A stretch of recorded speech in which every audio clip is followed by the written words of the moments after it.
இந்தியாவில் இன்று பிஜேபி ஆளும் மாநிலம் அல்லாத ஒன்றை கண்டுபிடிப்பதை விட பிஜேபி ஆளும் மாநிலத்தை கண்டுபிடிப்பது எளிது. ஆனால் ஒரு மாநிலம் பிஜேபியின் பிடியில் இருந்து பிடிவாதமாக விலகி இருக்கிறது. பிரமாண்டமான பேரணிகள், நட்சத்திர பிரச்சாரகர்கள், பெரிய வாக்குறுதிகள். பிஜேபி அதற்காக எல்லாவற்றையும் வீசுகிறது. ஆனால் வெற்றி சூத்திரம் மட்டும் வேலை செய்யவில்லை. இந்த மாநிலம் எது? பதில் அரசியலில் மட்டுமல்ல, வரலாறு, அடையாளம், கலாச்சாரம் ஆகியவற்றில் பிஜேபி முழுமையாக புரிந்து கொள்ள முடியாத வழிகளில் மோதிக்கொண்டிருக்கிறது. அந்த மாநிலம் தமிழ்நாடு. தமிழ்நாட்டில் அரசியல் விதிகள் மிகவும் வித்தியாசமாக எழுதப்பட்டுள்ளன. பிஜேபியின் வழக்கமான பிளேபுக் இங்கு வேலை செய்யவில்லை. அவர்கள் திருவள்ளுவரை காவி மயமாக்கியுள்ளனர், முருகன் யாத்திரைகளை நடத்தியுள்ளனர், மரணம் மற்றும் நில மோதல்களை பயன்படுத்தி துருவப்படுத்த முயற்சிக்கின்றனர். நிச்சயமாக அவற்றில் சில சிறிய பிரிவுகளை காட்டியுள்ளன, ஆனால் ஒருபோதும் போதுமானதாக இல்லை. எனவே தமிழ்நாட்டின் கதையையும், ஏன் அது பிஜேபியின் மிக கடினமான போர்க்களமாக உள்ளது என்பதையும், இறுதியாக அதை உடைக்க அந்த கட்சியின் விளையாட்டு திட்டம் என்ன என்பதையும் பார்ப்போம். நான் விளக்குகிறேன். தமிழ்நாடு அடுத்த ஆண்டு வாக்களிக்கிறது. அதற்கு முந்தைய காலகட்டத்தில் கூட்டணிகள், தொகுதி கணிதங்கள் மற்றும் ஒலி துண்டுகளைப் பற்றி முடிவில்லாத கதைகளை பார்ப்பீர்கள். ஆனால் அது ஏன் நடக்கிறது என்பதை அரிதாகவே விளக்குகிறது. தமிழ்நாடு எப்போதும் ஒரு வித்தியாசமான அரசியல் பிரபஞ்சமாக இருந்து வருகிறது. இந்த மாநிலம் திராவிட இயக்கங்கள், பகுத்தறிவு கொள்கை மற்றும் சாதி எதிர்ப்பு போராட்டங்களால் வடிவமைக்கப்பட்டுள்ளது. பிராமண ஆதிக்கம் மற்றும் சமமற்ற சமூக அமைப்புகளுக்கு எதிராக கர்ஜித்த பெரியார் போன்ற தலைவர்கள் தமிழ் அடையாளம், பகுத்தறிவு கொள்கை மற்றும் சமூக நீதியை மையமாக கொண்டு ஒரு அரசியல் இயக்கத்தை உருவாக்கிய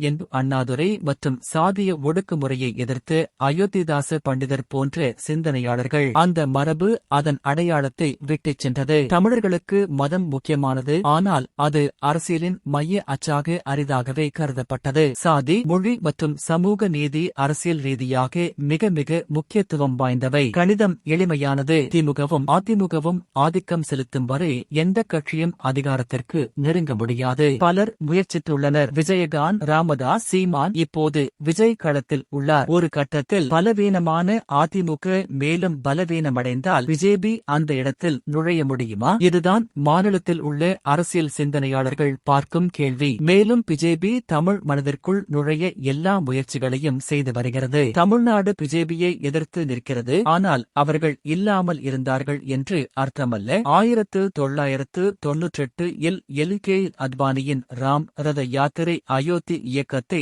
தமிழ்நாட்டிற்கு கொண்டு வர முயன்றது. வகுப்புவாத பதட்டங்கள் இருந்தன. அதைத் தொடர்ந்து இஸ்லாமிய தீவிரவாத அமைப்புகளால் திட்டமிடப்பட்ட கோவை குண்டுவெடிப்புகள் நடந்தன. ஆனால் அந்த துருவப்படுத்தல் வேலை செய்யவில்லை. பிஜேபியின் ஒரே வெற்றிகள் 90களின் பிற்பகுதியில் திமுக மற்றும் அதிமுக ஆகிய இரு கட்சிகளுடனான கூட்டணிகள் மூலம் வந்தன. ஆனால் அந்த கட்சிகள் உண்மையில் பிஜேபியின் வாக்குகளாக இருக்கவில்லை. அவை திராவிட கட்சிகளுக்கு சொந்தமானவை. கூட்டணிகள் முறிந்தபோது பிஜேபி தனக்கென ஒரு அடித்தளம் இல்லாமல் இருந்தது. இப்போது தமிழ்நாட்டின் பிஜேபிக்கு எதிரான எதிர்ப்பின் உடற்கூறியல் பற்றி பார்ப்போம். தமிழ் அடையாளம் மற்றும் திராவிட சித்தாந்தம் ஆகியவற்றுக்கு இடையேயான கோடு கடந்த சில தசாப்தங்களாக மிகவும் மங்கிவிட்டது. பலர் அவற்றை கிட்டத்தட்ட ஒன்றாகவே பார்க்கிறார்கள். மேலும் அந்த மங்கலானது திராவிட கட்சிகளை இன்றும் ஆதிக்கம் செலுத்த வைத்திருக்கிறது. பிஜேபி எல்லையை மீண்டும் வரைய முயற்சிக்கிறது. ஆனால் அவர்களின் முறை, மொழி மற்றும் உரிமைகளை பற்றியது அல்ல. அது மதம், குறிப்பாக தமிழ் சமயப்பற்று பற்றி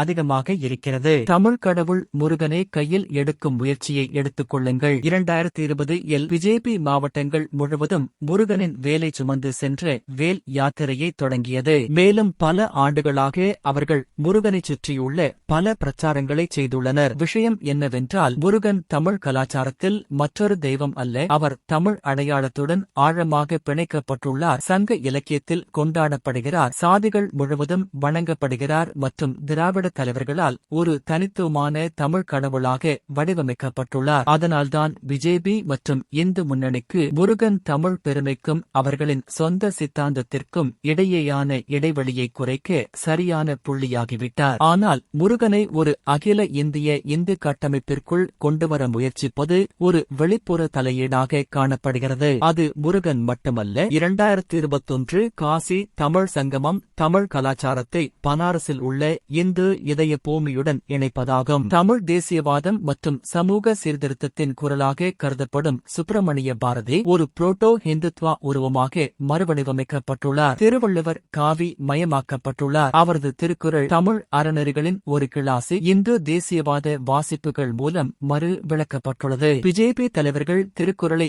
மேற்கோள் காட்டுகிறார்கள், திருவள்ளுவர் சிலைகளுடன் போஸ் கொடுக்கிறார்கள் மற்றும் தமிழ் திராவிட பாரம்பரியத்துடன் பழக்கத்தை காட்ட முயன்றனர். தமிழ்நாடு இராஜேந்திர சோழனை தமிழ் பெருமையாக கொண்டாடுகிறது, ஆனால் பிஜேபி அவரை அகில இந்திய இந்து மகிமையாக திட்டமிடுகிறது. ஜூலை 2025 இல் மோடி கங்கை கொண்ட சோழபுரத்திற்கு சென்று ஒரு நாணயத்தை வெளியிட்டு மதுரையில் பிரமாண்டமான சோழர் சிலைகளுக்கு உறுதியளித்தார். போட்டி கூர்மையானது. திருப்பரங்குன்றம் மலை முருகனுக்கு புனிதமானது, ஆனால் அது பல நூற்றாண்டுகள் பழமையான சூஃபி ஆலயம் ஒன்றையும் கொண்டுள்ளது. அந்த அடுக்குகளை கொண்ட புனிதத்தன்மையைத்தான் பிஜேபி மற்றும் இந்து முன்னணி சவால் செய்கின்றன. அதை தெற்கின் அயோத்தியா என்று கூறுகின்றன. ஆனால் இந்த கலாச்சார உத்திகள் அனைத்தும் அவ்வளவாக பலனளிக்கவில்லை. பிரச்சனை அடிப்படையிலான அணிதிரட்டலை பார்க்கும்போது வரம்புகள் தெளிவாகின்றன. எடுத்துக்காட்டாக தமிழ்நாட்டில் பிஜேபி நிகழ்ச்சி நிரலை அமைப்பதில்லை, அதற்காக காங்கிரசும் செய்வதில்லை. அவர்கள் கதைக்கு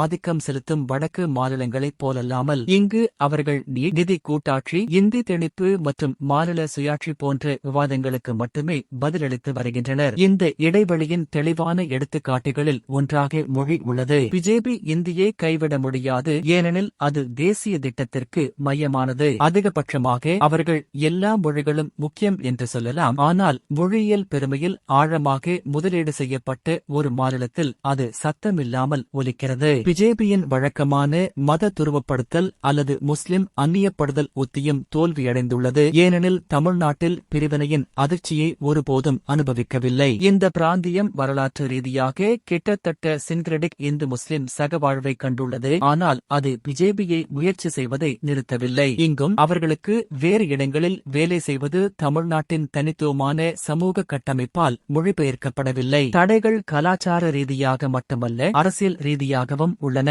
ஜெயலலிதா தலைமையிலான அதிமுக திராவிட அடையாளம் மற்றும் மென்மையான ஹிந்துத்வாவின் கூறுகளை கலந்ததால் பிஜேபிக்கு விஷயங்களை மேலும் சிக்கலாக்கியது. உதாரணமாக, அயோத்தியில் ராமர் கோயில் கட்டப்படுவதற்கு ஜெயலலிதா ஆதரவளித்தார். அவர் 2002 இல் மதமாற்ற தடை சட்டத்தையும் கொண்டு வந்தார். இந்த நடவடிக்கைகள் இந்து உணர்வுக்கு இடமளித்தன, ஆனால் பிஜேபியை மைய கட்டமைப்பிலிருந்து விலக்கி வைத்தன. பிஜேபியை விளிம்புகளில் வைத்திருக்கும் ஒரு ஆழமான சித்தாந்த பொருத்தமின்மையும் உள்ளது. திராவிட இயக்கம் ஆரிய கலாச்சார ஆதிக்கத்திற்கு எதிர்ப்பில் பிறந்தது. மறுபுறம் இந்துத்வா ஆரிய பெருமை மற்றும் தேசியவாத உணர்வில் மூழ்கியுள்ளது. மோதல் அரசியல் மட்டுமல்ல, சித்தாந்த ரீதியானது. ஆனால் பிஜேபி நுழைந்த இடங்கள் உள்ளன. தமிழ்நாட்டின் தெற்கு முனையில் கன்னியாகுமரியில் கட்சி உண்மையான செல்வாக்கின் பகுதிகளை கண்டுள்ளது. 50 முதல் 50 வரை இந்து கிறிஸ்தவ மக்கள் தொகையுடன் சாதி இயக்கவியல் மற்றும் மத மாற்றங்களை சுற்றியுள்ள கவலைகள் நிறைந்த ஒரு பகுதி. இங்கே கன்னியாகுமரி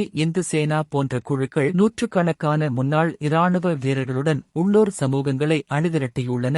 RSS கோயில் சமூகங்கள் மற்றும் இளைஞர் ஷாகாக்களை கட்டியது. சேவா பாரதி கல்வி, மருத்துவ முகாம்கள், பேரிடர் நிவாரணம் கூட வழங்கியது. இது RSS 7 சகோதரிகள் திட்டம் என்று அழைத்து ஒரு மாதிரியாக மாறியது. இது வடகிழக்கில் அவர்களின் வேலையை மையமாக கொண்ட ஒரு உத்தி மற்றும் தமிழ்நாட்டின் தெற்கு மற்றும் மேற்கு மாவட்டங்கள் முழுவதும் திட்டமிட்ட முறையில் விரிவாக்கப்பட வேண்டும். பிஜேபி கொங்கு பகுதியிலும் வளர்ந்து வருகிறது. அதன் தலைவர்கள் பலர் இந்த பகுதியைச் சேர்ந்தவர்கள். அவர்கள் குறிப்பிட்ட சமூகங்களை வெல்வதிலும் கவனம் செலுத்துகின்றனர். உதாரணமாக கவுண்டர்கள். உண்மை என்னவென்றால் தமிழ்நாட்டில் இன்று பிஜேபி முன்னெப்போதும் இல்லாத வகையில் காணப்படுகிறது. மதுரை கூட்டம் அவர்கள் கூட்டத்தை கூட்ட முடியும் மற்றும் வேகத்தை திட்டமிட முடியும் என்பதை காட்டியது. ஆனால் தேர்தல் யதார்த்தம் முற்றிலும் வேறுபட்டது. பல தமிழர்களுக்கு பிஜேபி திட்டம் உள்ளூர் சின்னங்களில் அலங்கரிக்கப்பட்டிருந்தாலும் திணிக்கப்பட்டதாகவே தோன்றுகிறது. எனவே முருகன் மாநாடு தமிழ்நாடு மாறிவிட்டது என்பதற்கான ஆதாரம் அல்ல, பிஜேபி இங்கு நீண்ட கால போராட்டத்திற்கு தயாராக உள்ளது என்பதற்கான ஆதாரம். கோவில்களில் இருந்து சன்னதிகளுக்கு, கவிதைகளில் இருந்து நலத்திட்டங்களுக்கு, கலாச்சார அடையாளங்களில் இருந்து தெரு சக்திக்கு மாறுதல் ஒரு விஷயம் தெளிவாக உள்ளது. இந்துத்வாவிற்கு நோய் எதிர்ப்பு சக்தி இருப்பதாக கருதப்பட்ட தமிழ்நாடு இப்போது அதன் மிக முக்கியமான போர்க்களங்களில் ஒன்றாகும்.